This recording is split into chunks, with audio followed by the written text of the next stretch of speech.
سلطان چاولہ صاحب کچھ کہنا چاہیں گے پلیز. سب مسئلہ بہت گمبھیر ہے اور میرے خیال میں یہ جو سالانہ ہم تقاریر کرتے ہیں اس موضوع کے اوپر انہیں معلوم کتنی دفعہ دہرائی جا چکی ہیں لیکن عملاً حاصل کچھ نہیں ہوا.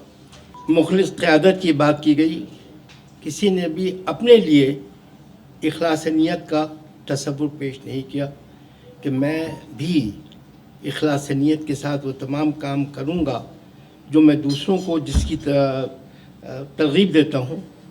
ہم نے نہیں کیا. مسائل چونکہ بڑا ملک ہے، مسائل بھی اسی حوالے سے ہیں. دیکھنا یہ چاہیے کہ جو وسائل ہمیں میسر ہیں انہیں ہم کس طور پر استعمال کر کے بہتری کی صورت لا سکتے ہیں. ایک چیز جو میں نے ہمیشہ سوچی، لیکن جس کے پاس اختیار ہوگا وہی چیزیں رائج کروا سکتا ہے. اگر آپ ایک سروے کرائیں کہ کتنے سرکاری ملازمین ہیں گریڈ 22 سے لے کے گریڈ 7 تک، ان میں سے کتنوں کے بچے سرکاری اسکولوں میں پڑھتے ہیں. جن اسکولوں کو چلانے کی ذمہ داری اس پوری اس پہ ہے، بیوروکریسی کے اوپر، ہر لیول پہ، ان میں سے کتنے فیصد کے بچے سرکاری اسکولوں میں پڑھتے ہیں. جس کا مطلب ان میں سے کسی کو بھی اپنے تعلیمی نظام کے اوپر ذرہ برابر بھروسہ نہیں ہے. دن رات ہم پیٹرول کی مہنگائی کا، گاڑیوں کی اس سے زیادہ بڑھ کے مہنگائی کا تذکرہ ہم کرتے ہیں. کتنے سرکاری ملازمین اپنے بسوں کو استعمال کرتے ہیں یا کسی بھی دوسرے قومی جو ذرائع ہیں اس کو استعمال کرتے ہیں. اسی طرح صحت کارکنان روتے ہیں. یہ کتنی شرم کی بات ہے جب ملک کا وزیر اعظم یہ کہے کہ میں اپنے معائنے کے لیے میں 2 دن کے لیے سوئٹزرلینڈ جاؤں گا، 1 دن کے لیے انگلستان جاؤں گا. یہ لفظ ان کو منہ سے کہنے سے پہلے میرے خیال میں وزارت تو کم از کم چھوڑ دینی چاہیے، باقی کچھ اور کریں یا نہ کریں. بہت آسان ہوتا ہے دوسروں کو تبلیغ کرنا، اس پہ ہم خود کس حد تک عمل پیرا ہیں یہ ہم میں سے بہت کم لوگ سوچنے کی کوشش کرتے ہیں. میں پہلے جو میں نے گفتگو کی ہے اس کو میں اگر سمو دینا چاہوں 2-4 الفاظ میں تو میں کہوں گا کہ اگر آپ چاہتے ہیں کہ پاکستان میں انقلابی تبدیلی آ جائے برق رفتاری کے ساتھ، جتنے سرکاری ملازمین ہیں آج یہ خدا کو حاضر ناظر جان کے عہد کر لیں کہ ہمارے بچے ہمارے سرکاری اسکولوں میں تعلیم پائیں گے. ہمارے ہاں جو بیمار ہوگا سرکاری اسپتالوں میں اس کا علاج ہوگا. کسی کو سفر کرنا ہوگا اپنی بسوں میں سفر کریں گے. میں آپ سے قسم کھا کے کہتا ہوں راتوں رات یہ نظام یوں ٹھیک ہو جائے گا.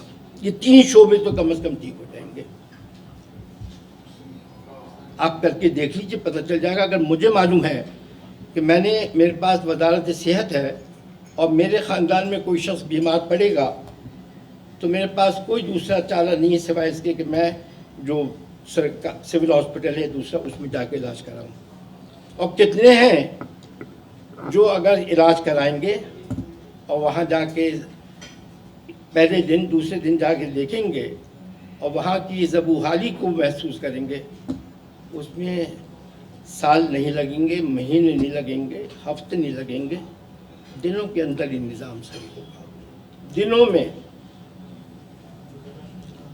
راتوں رات یہ تو نہیں ہوگا کوئی جادوئی تبدیلی ہو جائے گی، لیکن تبدیلی کی ابتدا ہو جائے گی اور بھرپور انداز میں ہو جائے گی اور نہایت سرعت رفتاری کے ساتھ اس کو مانیٹر کیا جائے گا اور جو چیزیں چاہیے ہیں، درکار ہیں، اس کو کسی ایک سطح پہ لانے کے لیے اس کی کاوش اور کوشش شروع ہو جائے گی. بہت دیر نہیں لگے گی. दूसरी चीज़ अर्ज़ करूं,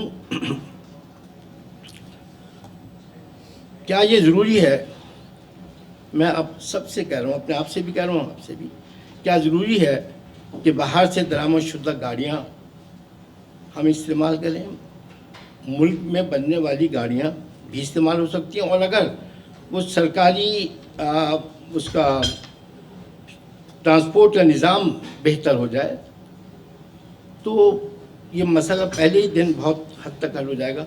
हम में से बहुत से लोग यहाँ पर बाहर ममालिक में सफ़र करते हैं, कितने लोग हैं जो हर वक्त टैक्सी लेते हैं, ज़रूरत पड़ती है तो लेनी पड़ती है, लेकिन वहाँ का ट्रांसपोर्ट का निज़ाम भी इतना काबिल भरोसा अंदाज में चलाया जाता है कि आप एक प्लान करके बैठ सकते हैं, सफ़र कर सकते हैं। हो सकता है 15-20 मिनट, आधा घंटा ज़्यादा लग जाए, उसका आप प्रोविज़न रख सकते हैं अपनी प्लानिंग में।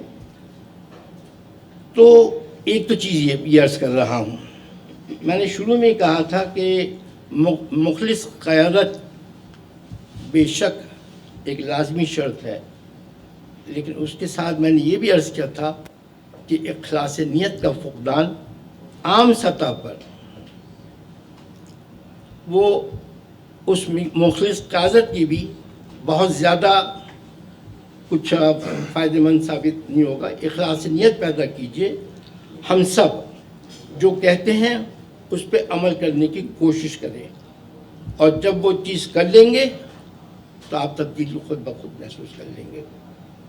सब 1-2 मिनट ज़्यादा लूँगा मैं, थोड़ा सा लिखे। अच्छा, मैं एक चीज़ मैं अर्ज़ करूँगा, कितने ख़ानदान हैं जो जितनी उनकी अमूमी तौर पे ख़र्च अखराजात होने चाहिए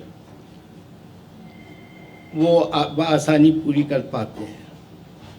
कम लोगों को अल्लाह ताला ने ये नेमत नसीब की है कि उनको अपने अखराजात के मुताबिक आमदनी हासिल हो जाती है। अक्सर को कहीं ना कहीं किसी न किसी अंदाज में कहीं कटौती करनी पड़ती है, कहीं बढ़ाना पड़ता है। मुराद ये कि चादर को देख के पाँव फैलाते हैं, भीख मांगने नहीं निकल जाते। अगर अल्लाह न करे मेरे ऊपर कोई वक्त मुश्किल आए और मुझे मेरे घर की ज़रूरत की 4 रोटियों की जगह मुझे सिर्फ 3 रोटियां दस्तयाब हैं, तो अल्लाह हम में से अक्सर 2.5 रोटी पे गुजारा कर लेंगे किसी बराबर के घर या किसी जगह जाकर। वो जो आम दस्तरखान खुले हुए वहाँ भी नहीं जाके नहीं बैठेंगे। एक चीज़ होती है जिसे इज़्ज़त नफ्स कहते हैं, जिसे खुददारी कहते हैं, और वो चीज़ें हासिल होती हैं अपनी नियत को लाजिम मान के उसके हिसाब से अपने चादर को दे के पाँव फैलाना। आज से कितने साल पहले की बात है, बहुत ज़्यादा साल पुरानी बात नहीं है, कि हमारे यहाँ बहुत कम बैरूनी जहाज़ों में सफ़र किया जाता था। हम अक्सर पियाइए और इसके साथ कभी जब दूसरी जहाज़ शुरू हो गए उसमें भी। आप ये देखिए कि आज कितनी लोग सफ़र कर रहे हैं और लाखों करोड़ों डॉलर रोज़ाना के उसके ऊपर अदायगी होती है बैरूनी एयरलाइंस को। एक हमारे मुल्क में एक जहाज़ नहीं जो बाहर जा रहा हो इस वक्त। चंद जहाज़ हैं जो छोटे मुल्क वो कर रहे हैं, लेकिन जो हमारी रिक्वायरमेंट्स है उसके लिहाज से, और ये एक रातों रात नहीं हो गया, ये इसमें वक्त लगा है। बहुत चंद सालों पहले तक, 10, 12, 15 साल पहले तक आपके जहाज़ अच्छे हुआ करते थे और आप उसमें सफ़र किया करते थे। अब नहीं हो रहा ये क्यों है? मुखलिस क़यादत है तो मुखलिस क़यादत को कुछ सोच फिक्र भी करनी पड़ती है। आप ये नहीं कर सकते कि जिसका जी चाहे, मैं अपने आप को शामिल कर रहा हूँ, आपने बाहर जाना है, आप गए कतर एयरलाइंस के पे गए, एमिरेट्स पे गए, ब्रिटिश एयरवेज पे गए, किसी भी गए, कोई पाबंदी नहीं है, कुछ नहीं है। एक ज़माना था कि ये था कि 5 साल में एक दफ़ा सफ़र कर सकते किसी बैरूनी जहाज़ के ऊपर, या 3 साल में एक दफ़ा।